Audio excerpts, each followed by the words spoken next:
Queek may not be the strongest of the Skaven lords, not having many unique, strong mechanics. However, thanks to his start location, he may have the strongest campaign opening in the game. This is most likely the hardest strategy of any shown on this channel. But if you can, Queek will have control of both Nagashazar at tier 4 and Karak Eight at tier 5 on turn 8. Let's get started. Begin by attacking the starting army. If you get the ambush, auto-resolve. If you don't, best fight manually. Then continue on to Kradtomen. Once the battle is won, make sure to sack the settlement, then occupy it.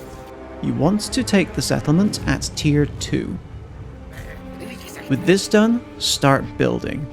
You will need the Rattling Warrens, Hidden Lair, and Warpstone dump buildings. Next, hire a Master Assassin Lord. Transfer the Plague Claw Catapult to his army, then begin recruiting Skaven Slingers.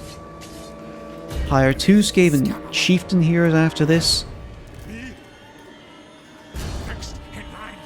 And finally, there is a building in Karak Eight you can demolish for free money. With all this done, it's time to end the turn. On turn 2, put Queek in Force March and begin moving east. Then, put both Chieftain Heroes into your second army. Move your second army to this position in front of this ridge. This is close enough to attack the capital settlement next turn, while being too far away to be attacked by an enemy army. From here, get 4 more slingers. You can end your turn here. On turn 3, keep moving Queek east and then hire 2 assassin heroes in Misty Mountain. Now it's time to take Carrick Asgal. There should be an army garrisoned inside. This settlement is easily cheesable. Deploy your slingers in a line on the right hand side against the edge.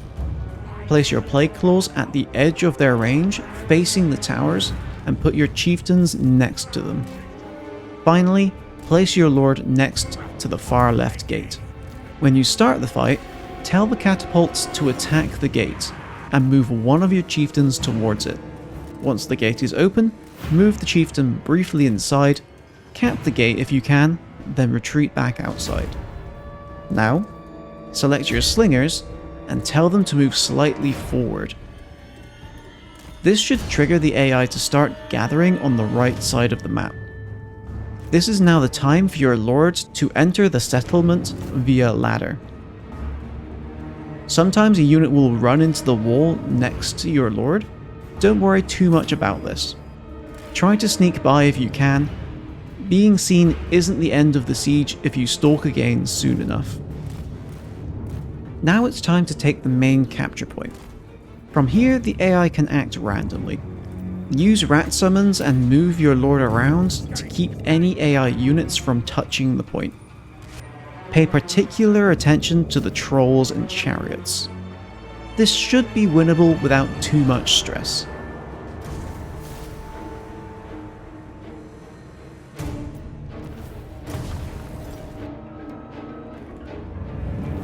Now that we've won the fight, sack the settlement before occupying. At this point, the settlement is guaranteed to rebel. Move your lord outside the settlement, then hire a new lord to sit inside. We now want to hire 6 warp grinders. We do this outside to avoid the possibility of the rebel army besieging and cancelling our recruitment. Now you can end the turn. The rebel army will be very random, and what it does can be too. But whatever it does should be auto-resolvable. Once you've dealt with the rebels, disband the single lord. Before moving the second lord, pick one of your chieftain heroes to travel west, past Floating Village. This should allow you to meet Malagor. He will be helpful in a moment. Next, move your second lord towards Crooked Fang Fort. If you had to move to attack the rebel army this turn, consider marching. He needs to attack next turn. Queek should continue towards the Desolation and begin sending your assassins to join him. Now it's time to talk to Malagor. He will sometimes offer you a non-aggression on this turn. If he does, and he gives you 8,000 gold or more, take it. If he doesn't, give him a medium gift and he will offer it next turn. With the money he gives you, settle in the Desolation. This can be done this turn or next turn, depending on when you get the deal. Now you can end the turn. Over this end turn, your second army will be attacked. This is our opportunity to get used to this army. The more archers there are in the army, the harder the fight will be. Here's how to handle this. First, place all your warp grinders neatly in a pile. Put the rest of your army behind.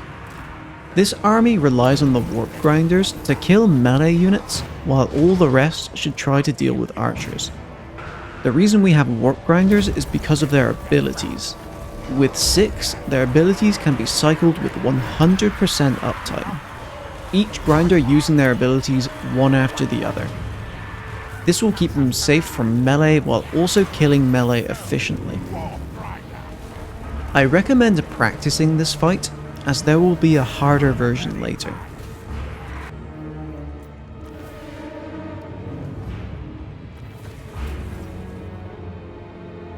On your turn, it will be time to take Crooked Fang Fort.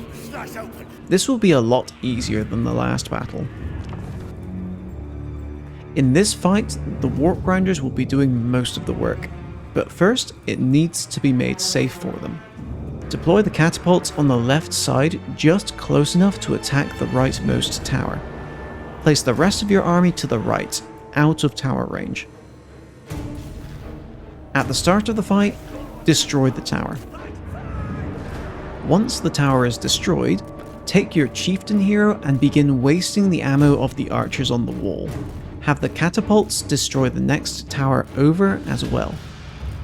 Once ammo is wasted, it's time to bring the warp grinders to the wall. Warp Quake can damage units standing on the wall, so from here, we can cycle cast just like in the previous field battle. Seismic Snare also affects the wall, so you can trap any units that are about to rout and completely destroy them. The AI should replace units you kill with fresh ones. When the garrison is low on units, they may stop sending them to their deaths. In this case, you can use your lord or hero to lure them back on. After enough grinding, the garrison will army loss and run. If there is a reinforcing lord in this fight, try and wipe them out. After this fight, simply loot and occupy. Move your assassins further up to Queek. Here you can end your turn.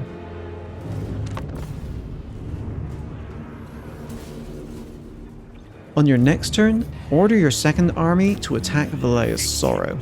It will find a path to attack next turn.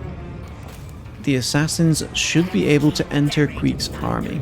Then you can move Queek further east again. Here, you can activate the dominating scheme. This can be done sooner, just make sure you have the gold to do all the other steps. End the turn here. Over this end turn, one of two things will happen. You will either be attacked like on turn 4, or the AI will garrison an army. Either way, you'll more than likely have a hard fight. Every additional unit of archers will make this fight harder. When doing this fight, slingers are expendable. But keep the catapults, characters, and warp grinders alive. Once you have won the fight, loot and occupy the settlement. Next, put Queek in underway stance and move next to Nagashazar. Now you can end your turn. It's now turn 8, and it's time to take Nagashazar and Karak 8 peaks. I recommend taking Karak 8 peaks first. This is the harder of the two sieges. We're almost at the end of the line. Deploy your army on the bottom right of the map. Place the catapult in range of the towers and put a hero in front. The rest of your army should go behind the catapult. When you start, get the catapult to destroy the wall towers, while your hero dodges the tower shots. Once the towers are gone, use your hero to then waste ammo. Once ammo is wasted, bring the warp grinders to the wall and start killing. When the AI stops bringing units to die, break open the gate and capture both gate points. During this, the AI should break and begin blobbing in a random spot. Wait for the blob to form and then send your lord to capture the main capture point. From here, it should be simple. The AI seems to have a hard time finding their way to this capture point. If any start to, spawn a menace below on them. After a bit of time, the battle will be won.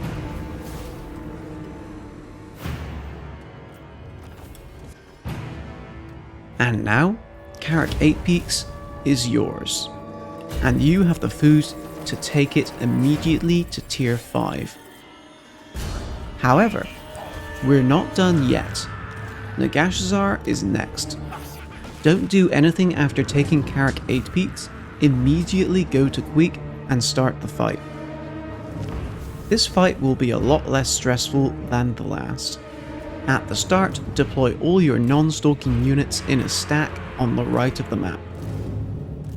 Place both assassins and runners together to the left. We will be dealing with menace below summons, so make sure they won't be visible to the summoned units. When the battle starts, send Queek to destroy the gates and wait for the AI to waste all of their menace belows on your infantry. Once the gate is destroyed, send Queek inside and hopefully the AI will break and begin blobbing on the right side of the map. Once this starts, begin sending your stalking units to the opposite side of the map. They're going to enter the city from this side. Once inside, place your runners in a thin formation like so. Then order them to move to this location in a thin formation again.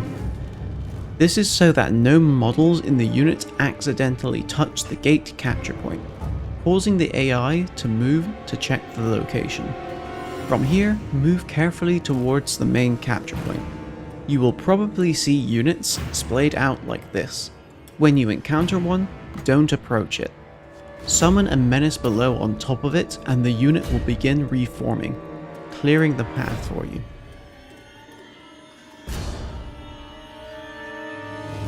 Now it's time to capture the main point. Once the point is taken, move your assassins to the secondary point. You can use the menace belows to stall the approaching horde and the runners in an emergency. However, the AI should barely be close to the point by the time you have won the siege.